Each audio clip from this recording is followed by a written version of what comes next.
Hey, what's up? It's Jim, and I just got back from the new film, Rubber. Now, Rubber is about a tire who's possessed by something and has a mind of its own and goes and kills people. This film starts off with a character who is basically like a Tarantino-esque supporting character that I'm supposed to love. I guess he's supposed to be like Christoph Waltz in Inglourious Basterds. And he starts off and he tells us that why do these things happen? For no reason. And actually the monologue's probably one of the brighter spots of the film, where he makes a lot of great jokes where he's like, why did they fall in love story? No reason. Why did some stranger just suddenly kill JFK in that movie JFK? No reason. And the opening was actually pretty interesting and very odd and artistic and Buñuel-esque, and then you see the tire going and you're like, alright, I'm okay with it. And I expected kind of a minimalist film about a tire. But instead, we have this whole thing about this group of people watching what's going on with the tire through binoculars. This whole thing with a cult, and then they poison them, and then this and that. This film did not understand how to be a surreal film. I don't really know exactly what it is about certain surreal films that are better than others, but I think would be somewhat of a point, which this film doesn't have any of. And I get that it was like, things happen in films for no reason, and you never question it, and you always go along with it, yes, but why am I going along with it? See, that's the part of the film they never really quite got right. The reason they fell in love and love story and people bought it is because the film got us to believe it.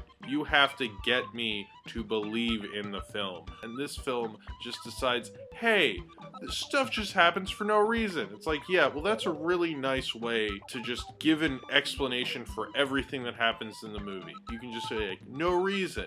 You know, that's stupid. And that's kind of like some dumb college kid finding some theory he found in his textbook and spouting it off to all his friends until like a week later when he realizes like, well, it's a nice theory, but he's just applying it to too many things. I've seen so many films from the 60s like Alice in Wonderland and How I Won the War, which try to be surreal, and then at the beginning they might be interesting, but by the end I'm like, what? I don't even understand what the point is. Like, what's going on? Like, I don't even care.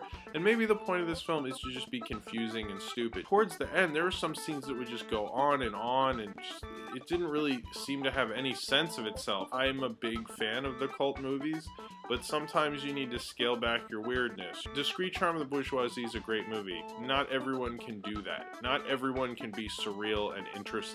And I don't mind that it's artsy and weird. It's how they use that artsy and weirdness. It just came out like, blah. Like, it was just kind of like Throwup. Like, oh, look, there's the plot. There's some corn. There's like this audience thing. There's that beef I ate last night.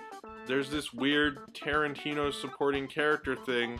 There's this girl who isn't really that interesting. And then at the end, the rubber tire turns into a tricycle, and that scene goes on for like, I said 10 minutes. My friend was like, no, it was 5. And it was like, you know what? It felt like fucking 2 hours. Like, it just kept going. Like, I was like, I get that it's a tricycle. The joke has been done. Like, leave it alone.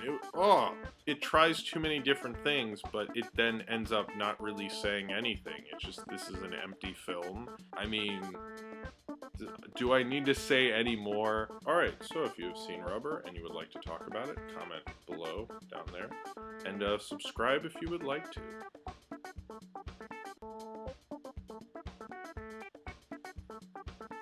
Rubber.